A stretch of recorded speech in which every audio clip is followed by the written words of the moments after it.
Hey guys, welcome to government jobs Gyan YouTube channel. Guys, आज की इस वीडियो में हम बात करेंगे करेंसी नोट प्रेस नासिक के new recruitment notification online form apply process के बारे में। जी हाँ दोस्तों, सीएनपी नासिक ने यहाँ पर सुपरवाइजर, आर्टिस्ट, सेक्रेटरियल असिस्टेंट और जूनियर टेक्नीशियन के खाली पदों को भरने के लिए नोटिफिकेशन रिलीज कर दिया है। कैसे आप इन पोस्ट के लिए बिना कोई मिस्टेक किए हुए अप्लाई कर सकते हो, इसकी पूरी जानकारी हम आपको स्टेप बाय स्टेप रजिस्ट्रेशन से लेकर प्रिंट तक देंगे। बस आपको इस वीडियो को स्किप के बिना शुरू से लेकर एंड तक देखना है। उसके बाद वीडियो पसंद आए तो इसे लाइक और शेयर कर दें। चैनल पर नए हो तो इसे सब्सक्राइब कर लें। तो गाइस, बिना कोई वक्त गंवाए चलिए शुरू करते हैं। आपको इस वीडियो के डिस्क्रिप्शन बॉक्स में हमारी वेबसाइट IND-sarkari-naukri.in के इस पेज का लिंक मिल जाएगा। यहाँ पर आपको इस भर्ती के रिगार्डिंग पूरी डिटेल प्रोवाइड करा दी गई है।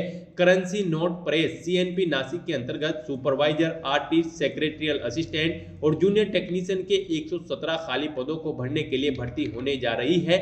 आप 19 अक्टूबर 2023 से 18 नवंबर 2023 तक अप्लाई कर सकते हो। आपको इस पेज को नीचे स्क्रॉल डाउन करना है। इंपोर्टेंट लिंक सेक्शन में आकर ऑफिशियल नोटिफिकेशन पीडीएफ लिंक पर क्लिक करके इस भर्ती के नोटिफिकेशन को ओपन करके इसमें से आपको पूरी डिटेल रीड कर लेनी है। उसके बाद आपको अप्लाई करना है। अप्लाई के लिए भी आपको हमारी वेबसाइट के इसी पेज पर ही अप्लाई ऑनलाइन का ये लिंक दिया गया है। जैसे ही आप इस लिंक पर क्लिक करोगे तो आपके सामने यहाँ पर करेंसी नोट प्रेस नासिक का ये ऑफिशियल पोर्टल खुलेगा। यहाँ पर अगर आपने पहले से रजिस्ट्रेशन कर रखा है तो आपको अपना रजिस्ट्रेशन नंबर, पासवर्ड और ये सिक्योरिटी कोड एंटर करके लॉगिन कर लेना है और फिर अपना फॉर्म फिल करना है। और अगर आप इस भर्ती के लिए फर्स्ट टाइम अप्लाई करने जा रहे हो तो सबसे पहले यहाँ पर आपको अपना रजिस्ट्रेशन करना होगा। उसके लिए आपको यहाँ पर click here for new registration इस टैब पर क्लिक कर देना है। उसके बाद आपके सामने रजिस्ट्रेशन का फॉर्म ओपन होगा।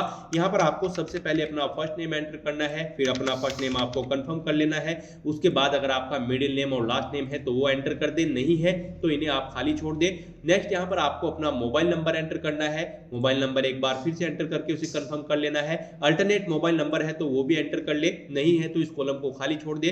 फिर यहाँ पर आपको अपनी ईमेल आईडी एंटर करनी है। यहाँ पर आपको अपनी ईमेल आईडी के शुरू के कैरेक्टर एंटर करने हैं। फिर आपको डोमेन इधर दूसरे कॉलम से सिलेक्ट कर लेना है। उसके बाद यहाँ पर आपको अपनी कंप्लीट ईमेल आईडी एंटर कर देनी है। नेक्स्ट यहाँ पर आपको ये सिक्योरिटी कोड एंटर करना है और फिर सेव एंड नेक्स्ट ऑप्शन पर क्लिक कर देना है। यहाँ पर आपका रजिस्ट्रेशन सक्सेसफुली कंप्लीट हो चुका है। आपको एक रजिस्ट्रेशन नंबर और पासवर्ड प्रोवाइड करा दिया गया है। ये रजिस्ट्रेशन नंबर और पासवर्ड आपके रजिस्टर्ड मोबाइल नंबर और ईमेल आईडी पर भी सबमिट कर दी गई है। आपको इन्हें केयरफुली नोट डाउन करके रख लेना है। और अब यहाँ पर आपको अपना फोटोग्राफ और सिग्नेचर अपलोड करने हैं। इनके लिए यहाँ पर आपको गाइडलाइन दी गई है, guideline for scanning the photograph and signature. आपको इस लिंक पर क्लिक करना है। उसके बाद आपके सामने ये पीडीएफ ओपन होगी। यहाँ पर आपका फोटो 20 से 50 केबी के बीच में होना चाहिए। सिग्नेचर आपके 10 से 20 केबी के बीच में होने चाहिए और ये जेपीजी या फिर जेपीजी फॉर्मेट में होने चाहिए। तो यहाँ पर आपको चूज फाइल बटन पर क्लिक करना है, फाइल को सिलेक्ट कर लेना है और अपना फोटो सिग्नेचर अपलोड करके इन दोनों चेकबॉक्सेस को ओके करना है और फिर आपको नेक्स्ट ऑप्शन पर क्लिक कर देना है। फिर आपको अपनी बेसिक डिटेल प्रोवाइड करानी है। सबसे पहले यहाँ पर आपको पोस्ट सिलेक्ट कर लेनी है जिस पोस्ट के लिए आप अप्लाई करने जा रहे हो, सुपरवाइजर, आर्टिस्ट या फिर सेक्रेटरियल असिस्टेंट या फिर जूनियर टेक्नीशियन। यहाँ पर जूनियर टेक्नीशियन में भी अलग अलग पोस्ट है। आप अपनी चॉइस के अकॉर्डिंग यहाँ पर किसी भी पोस्ट को सिलेक्ट कर ले। हम आपको junior technician printing control level W1 की पोस्ट के लिए अप्लाई करके दिखाएंगे।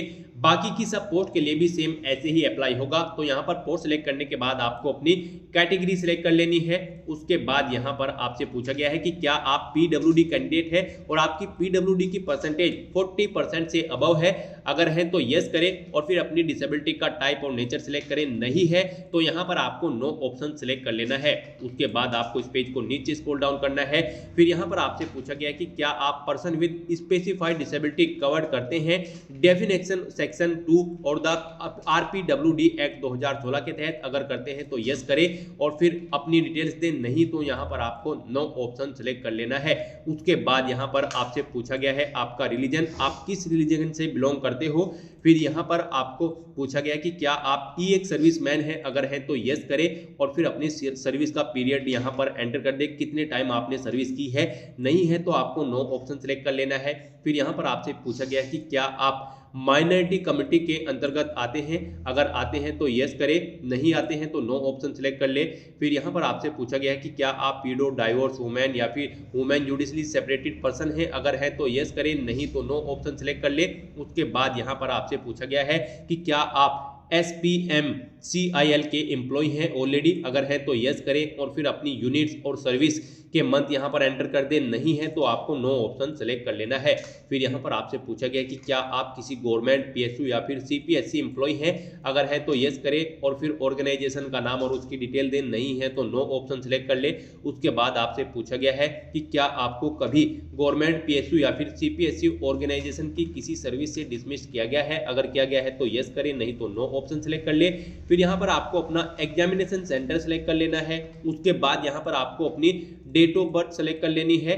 फिर यहाँ पर आपको अपना जेंडर सेलेक्ट करना है। उसके बाद यहाँ पर आपसे पूछा गया है कि क्या आपके जुड़वा भाई बहन हैं, अगर हैं तो यस करें और फिर उनका जेंडर सेलेक्ट कर ले और उनका नाम एंटर कर दे, नहीं है तो नो ऑप्शन सेलेक्ट कर ले। उसके बाद आपके सामने ये आगे के ऑप्शन डिसेबल कर दिए जाएंगे। फिर आपको अपना मैरिटल स्टेटस सेलेक्ट कर लेना है। उसके बाद आपको अपने फादर का नाम एंटर करना है, फिर आपको अपनी मदर का नाम एंटर करना है।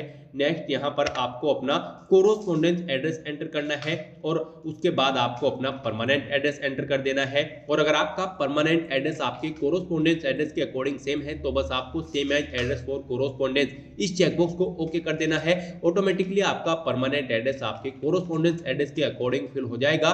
फिर यहाँ पर आपको अपना GST इनवॉइसिंग एड्रेस सेलेक्ट कर लेना है, किस एड्रेस पर आप कम्युनिकेट करना चाहते हैं, कोरोस्पोंडेंस एड्रेस या फिर परमानेंट एड्रेस, वो यहाँ पर आप सिलेक्ट करें। फिर आपको यहाँ पर आपकी कैटेगरी के अकॉर्डिंग फीस का अमाउंट शो कर दिया जाएगा। जो भी फीस यहाँ पर जिस कैटेगरी के लिए रिक्वायर्ड है वो यहाँ पर अमाउंट आपको शो कर दिया जाएगा।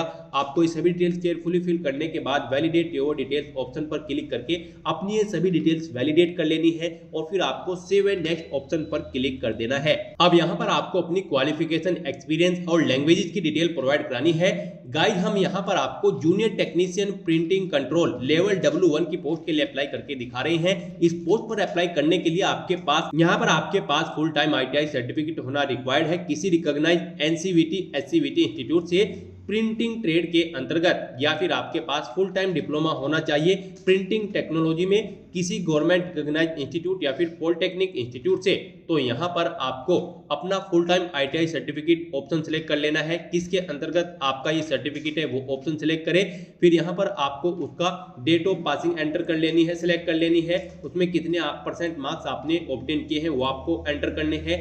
क्लास यहाँ पर आपको सिलेक्ट कर लेनी है, फर्स्ट है या फिर सेकंड है। और अगर आपके पास ITI का सर्टिफिकेट नहीं है, डिप्लोमा है, तो यहाँ पर आप डिप्लोमा ऑप्शन सेलेक्ट करें और फिर इसकी डिटेल दे, पासिंग डेट और परसेंटेज ऑफ मार्क्स और आपकी फर्स्ट क्लास है या फिर सेकंड क्लास है ऑप्शन सेलेक्ट करें। और अगर आपने ग्रेजुएशन कर रखी है तो ग्रेजुएशन की डिटेल दे दे, पोस्ट ग्रेजुएशन कर रखी है तो पोस्ट ग्रेजुएशन की डिटेल दे, कोई प्रोफेशनल क्वालिफिकेशन या फिर अदर क्वालिफिकेशन कर रखी है तो उसकी डिटेल भी आप यहाँ पर प्रोवाइड करा सकते हो।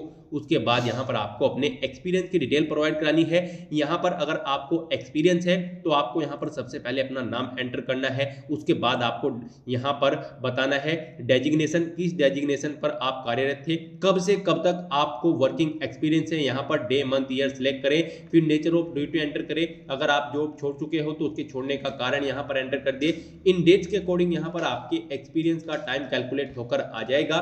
इस तरह से अगर आपको एक से ज्यादा जगह वर्किंग एक्सपीरियंस है तो आप ऐड मोर ऑप्शन पर क्लिक करें, एक रो और ऐड हो जाएगी और अपने एक्सपीरियंस की डिटेल दें। और गाइस अगर आपको एक्सपीरियंस नहीं है तो आप इस सेक्शन को खाली छोड़ दें। फिर यहाँ पर आपको अपनी लैंग्वेजेस की डिटेल प्रोवाइड करानी है। यहाँ पर आपको कम से कम हिंदी लैंग्वेज आनी जरूरी है, इसमें आपको रीड, राइट और स्पीक आना जरूरी है। इसके बाद अगर आपको कोई और लैंग्वेज आती है तो उनका नाम यहाँ पर एंटर करें और उनकी डिटेल दे दें कि आप उन्हें रीड, राइट, स्पीक क्या करना जानते हो। फिर आपको यहाँ पर अपनी ये सभी डिटेल्स फिल करने के बाद वैलिडेट योर डिटेल्स ऑप्शन पर क्लिक करके अपनी सभी डिटेल्स वैलिडेट कर लेनी है और फिर आपको सेव एंड नेक्स्ट ऑप्शन पर क्लिक कर देना है। फिर आपको आपके एप्लीकेशन फॉर्म का पूरा प्रीव्यू शो कर दिया गया है। आपको सभी डिटेल्स चेकआउट कर लेनी है, पेज को नीचे स्क्रॉल डाउन करना है, आई एग्री चेकबॉक्स को ओके करना है और फिर आपको कंप्लीट रजिस्ट्रेशन ऑप्शन पर क्लिक कर देना है। अब यहाँ पर आपको अपने कुछ डॉक्यूमेंट्स अपलोड करने हैं। आपको यहाँ पर आपका लेफ्ट थंब इंप्रेशन और hand written declaration document upload करना है। इनके लिए भी आपको यहाँ पर गाइडलाइन दी गई है। आपको guideline for document upload link पर क्लिक करना है। उसके बाद आपके सामने यहाँ पर ये PDF ओपन हो जाएगी, यहाँ से आप चेकआउट कर सकते हो। आपका लेफ्ट थंब इंप्रेशन 240 × 240 पिक्सल में होना चाहिए, उसका साइज 20 से 50 KB के बीच में होना चाहिए, JPG या फिर JPG फॉर्मेट में। ऐसे ही यहाँ पर आपका जो हैंड रिटन डिक्लेरेशन डॉक्यूमेंट होगा वो यहाँ पर इंग्लिश लैंग्वेज में होना चाहिए, क्लियरली ब्लैक पेन से, ब्लैंक इंक पेन से, और वो जेपीजी या फिर जेपीजी फॉर्मेट में होना चाहिए, 800x400 पिक्सल में होना चाहिए, और ये जेपीजी या फिर जेपीजी फॉर्मेट में होना चाहिए। इसका साइज 50 केबी से 100 केबी के बीच में होना चाहिए।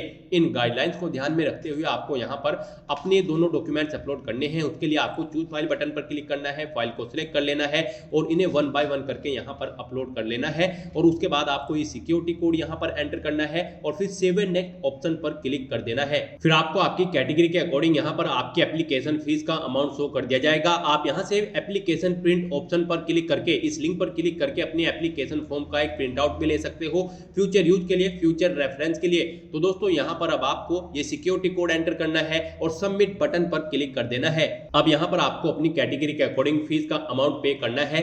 आप debit card, credit card, net banking या फिर वॉलेट कैश कार्ड के थ्रू या फिर क्यूआर यूपीआई के थ्रू अपना फीस पेमेंट कर सकते हो। डेबिट कार्ड अगर आप सिलेक्ट करते हो तो आपको अपना कार्ड नंबर देना है, उसके बाद उसका एक्सपायरी मंथ और ईयर सिलेक्ट करके आपको 3 डिजिट का अपना कार्ड का सीवीवी या फिर सीवीसी नंबर एंटर यहाँ पर कर देना है। उसके बाद आपको यहाँ पर कार्ड होल्डर का नाम एंटर करना है और मेक पेमेंट ऑप्शन पर क्लिक करके अपना फीस पेमेंट कर देना है। फीस पेमेंट होते ही आपका एप्लीकेशन फॉर्म सक्सेसफुली सबमिट हो जाएगा।